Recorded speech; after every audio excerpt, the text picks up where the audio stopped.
En opinió nostra, de Bloc Compromís, els canvis que se plantegen en aquesta relació de treball, senyora Obiana, no són assumibles, no els podem assumir. Si són un model que nosaltres no compartim, el seu model. Entonces, per a nosaltres l'àrea d'Hisenda és fonamental. Ho hem dit moltes vegades. Tenim una àrea, la d'Hisenda, en la que falta personal en aquest moment.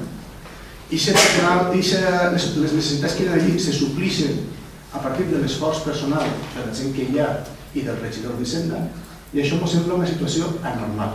No fa falta un tècnic, com a mínim un tècnic addicional. Dic un tècnic, no una persona, dic un tècnic, és a dir, una qualificació i una capacitat mínima en aquesta àrea.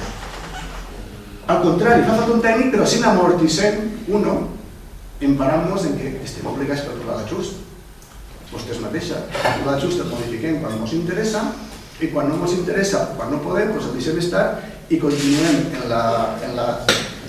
segant, eliminant aquesta relació de llocs de treball.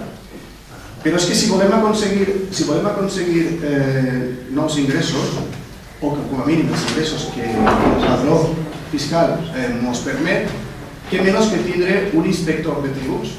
Parlem de policia local, baix mínims, però mai és el moment de cobrir els llocs vacants.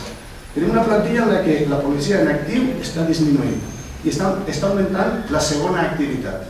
Aquest problema està dins.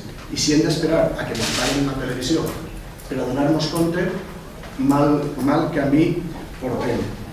I en tercer lloc, també, dins de personal, tenim el que és el paper que en aquest moment exerceix Procarsa en allò que fa referència al model de funció pública, de personal. Procarsa està convertint-se en la substituta de la plantilla d'una forma arbitrària, d'una forma, pensem que irregular, i creiem que ahir està passant alguna cosa estranya. Nosaltres hem dit, Procarsa és un forat negre. No sabem per què Procarsa està servint per a cobrir llocs de funcionari, per què això justifica l'amortització de determinats llocs de funcionari de la relació de llocs de treball, com són per exemple les del mercat, en tot sentit. Per a què serveix Procarsa? Per a pagar favors, per a incorporar gent de la llista del Partit Popular, per a altres coses.